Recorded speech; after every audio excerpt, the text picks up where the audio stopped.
De Betty Baxter. Écoutez bien.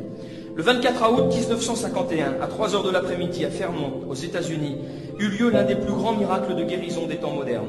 Betty Baxter était impotente depuis sa naissance.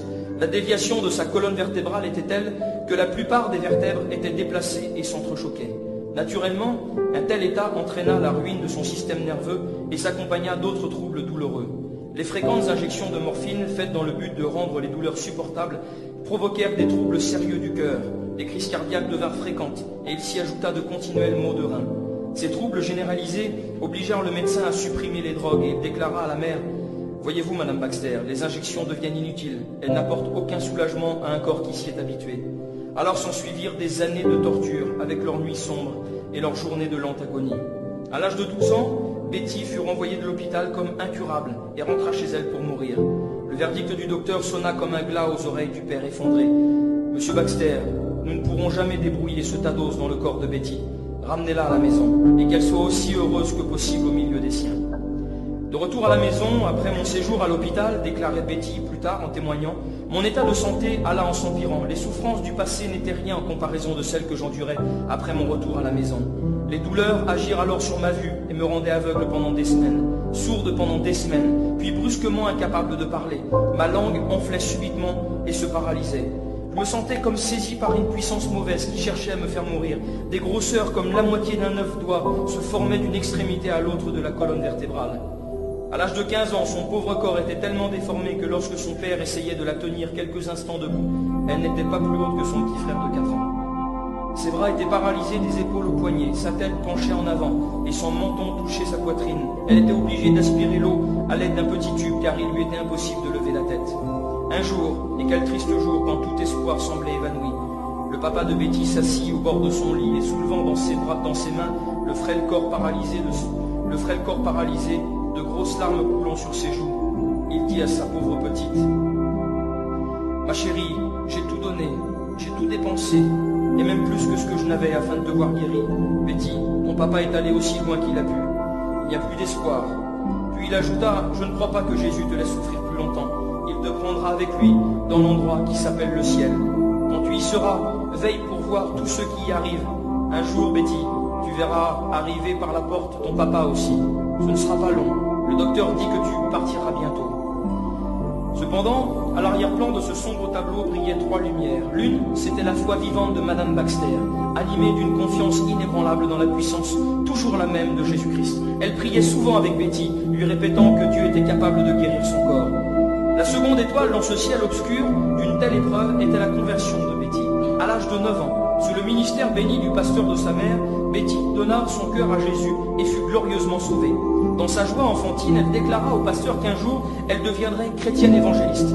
Plaçant gentiment sa main sur la tête de l'enfant, l'homme de Dieu demanda pour elle la bénédiction du Seigneur. Plus tard, il dit aux parents, « Ne permettez jamais que cet enfant abandonne ce qu'elle croit être un appel de Dieu. Je n'ai jamais vu un enfant de son âge atteindre un tel degré spirituel. » La troisième lumière, semblable à un rayon de soleil, était la présence sensible et la voix audible de Jésus dans la chambre où couchait Betty. Parfois, se trouvant seule, la fillette entendait des pas légers près de son lit. Pour commencer, elle s'était demandé si sa maman n'était pas discrètement entrée sans qu'elle s'en soit aperçue. Puis elle entendit une voix douce qui n'était ni celle de son père, ni celle de sa mère, et encore moins celle du docteur. C'était Jésus qui lui parlait et l'appelait doucement. « Betty, Betty, Betty. » Au troisième appel de son nom, l'enfant répondit « Oui Seigneur, reste ici et parle avec moi un peu. Je suis si seule. » Betty dit que le Seigneur restait et parlait avec elle. Parmi les paroles que le Seigneur lui avait dites, une en particulier fut gravée dans son esprit. « Betty, je t'aime. Rappelle-toi, mon enfant, que je ne t'abandonnerai jamais. Je ne t'oublierai jamais. » Le ravissement apporté par cette sainte promesse fut ce qui soutint l'enfant torturé par l'infirmité pendant les années de son martyre. Alors vint le 14 août 1951. Chacun dans la ville de Martin County, au Minnesota, sut que la petite Baxter était mourante. Des amis chrétiens et d'autres incrédules s'étaient rendus dans sa chambre les jours précédents, mais la plupart du temps, Betty était dans l'inconscience. Depuis quelques semaines, elle ne pouvait plus remuer la langue. Mais en ce jour d'août, son parler était revenu. Le ciel semblait étrangement descendre sur elle, et l'enfant mourante était contrainte de prier comme elle ne l'avait jamais fait auparavant. Voici comment elle priait, tandis que les larmes coulaient sur son pauvre visage, profondément marqué par la souffrance. « Seigneur, je vais te dire ce que je ferai. Je ferai une marche avec toi. Jésus, si seulement tu me guéris intérieurement et extérieurement, j'irai parler de toi chaque soir jusqu'à l'âge de 90 ans si tu le veux, Seigneur. Puis de nouveau, elle suppliait, Seigneur, je ferai plus que ça. Si tu me guéris et que je puisse marcher et me servir de mes bras et que je sois forte et normale comme les autres enfants, je te donnerai toute ma vie. Je n'appartiendrai plus à Betty Baxter, mais je serai à toi et à toi seul. Et dans le silence qui suivit ce vœu, Betty prêta l'oreille pour entendre la réponse du ciel. Elle vint. Jésus parla de façon audible. Il dit, je vais te guérir entièrement dans l'après-midi du 24 août à 3 heures. Quelques instants après, sa mère entra dans sa chambre, le visage rayonnant, et lui dit que Jésus lui avait révélé que Betty allait être guérie le dimanche 24 août à 3 heures de l'après-midi. Avec une foi simple, dans l'attente de la guérison, Betty demanda à sa mère de lui acheter une paire de chaussures et des vêtements, afin qu'elle puisse l'accompagner à l'assemblée du soir, le soir du dimanche de sa guérison. Depuis sa plus tendre enfance, pourtant, Betty n'avait porté ni chaussures, ni vêtements, à l'exception de son pyjama. Ce même après-midi, Madame Baxter lui acheta une vraie paire de chaussures, de cuir et une jolie robe. Enfin, ce fut le dimanche 24 août. Madame Baxter avait invité quelques amis intimes, leur donnant rendez-vous vers 14h30, afin d'attendre ensemble l'heure fixée par le Seigneur.